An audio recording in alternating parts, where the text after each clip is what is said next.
Hello everyone, welcome to my class. Today we are going to discuss about atom and its structure. ठीक है, तो आज हम atom और इसके एटॉमिक स्ट्रक्चर के बारे में थोड़े से चर्चा करेंगे। तो सबसे पहले एटम के बारे में थोड़ा सा जान लेते हैं कि एटम क्या होता है।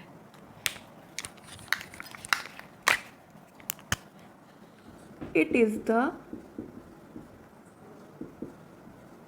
smallest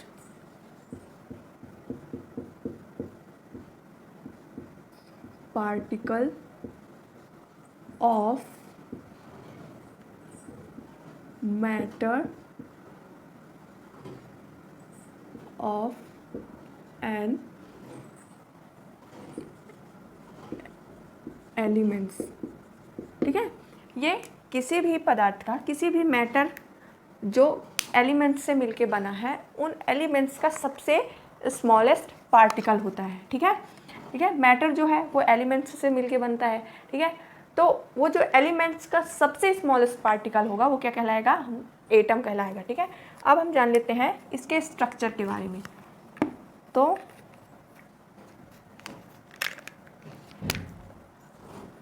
structure of atom. ठीक है, एटम का स्ट्रक्चर कैसे होता है, इसमें क्या क्या प्रेजेंट होता है, सब हम एक डायग्राम के थ्रू समझेंगे। तो सबसे पहले जो एटम है वो न्यूक्लियस को कंसिस्ट करता है, यानी कि अ एटम कंसिस्ट अ न्यूक्लियस। ठीक है, फिर इसके चारों तरफ क्या होती हैं? सेल्स होती हैं, डिफरेंट टाइप्स ऑफ सेल्स होती हैं, या फिर कह सकते हैं डिफरेंट एनर्जी लेवल की क्या होती हैं? सेल्स होती हैं, जिन्हें ऑर्बिट भी कहा जाता है। तो दिस इज क्या? न्यूक्लियस। ठीक है, और ये क्या है? These are the shell. ठीक है, अब न्यूक्लियस में होता क्या क्या है? न्यूक्लियस में होता है प्रोटॉन एंड न्यूट्रॉन। क्या क्या होता है? Proton and neutron. ठीक है, प्रोटॉन में क्या होता है? पॉजिटिव चार्ज होता है। न्यूट्रॉन क्या होता है? न्यूट्रल होता है। न्यूट्रॉन क्या होता है? न्यूट्रल होता है। ठीक है, न्यूट्रल होता है। ठीक है, और इन दोनों को साथ में क्या कहा जाता है? क्योंकि दोनों ही न्यूक्लियस में पाए जाते हैं, इसीलिए इनको न्यूक्लियॉन्स बोला जाता है। न्यूक्लियॉन्स भी इन्हें बोला जाता है। ठीक है, ये जो सेल्स होती हैं, ये number of shells, first shell को K, सेकेंड को L, थर्ड को M,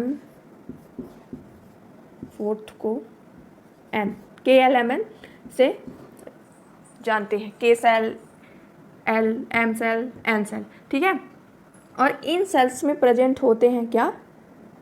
इलेक्ट्रॉन। ठीक है, क्या? इलेक्ट्रॉन। इलेक्ट्रॉन में कौन सा चार्ज होता है? निगेटिव चार्ज होता है। ठीक है, तो ये है एटॉमिक स्ट्रक्चर। ठीक है, अब क्योंकि ये जो सेल्स हैं, सेल्स को क्या? ऑर्बिट भी कहा जाता है। क्या? ऑर्बिट भी कहा जाता है। अब इनमें जो सेल हैं, इनमें एक सेल में कितने maximum number of electrons distribute किए जा सकते हैं? तो एक नियम होता है, maximum number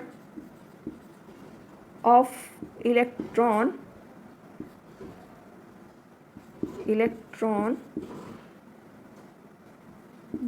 distributed in the cell is equal to 2n square. ठीक है, 2n स्क्वायर एक फॉर्मूला है जिसके थ्रू हमें ये पता चलता है कि मैक्सिमम कितने नंबर ऑफ इलेक्ट्रॉन किस सेल में डिस्ट्रीब्यूट किए जा सकते हैं, ठीक है। वेयर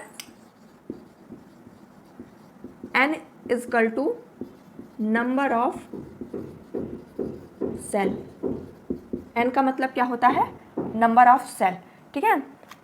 सो इसे बोर-बरी लॉ ऑफ बोर-बरी भी कहा जाता है, बोर-बरी इलेक्ट्रॉन डिस्ट्रीब्यूशन लॉ, ठीक है। क्योंकि इसको किसने इन्वेंट किया था, नील्स बोर ने, ठीक है। तो according to this law maximum number of electron present in first shell will B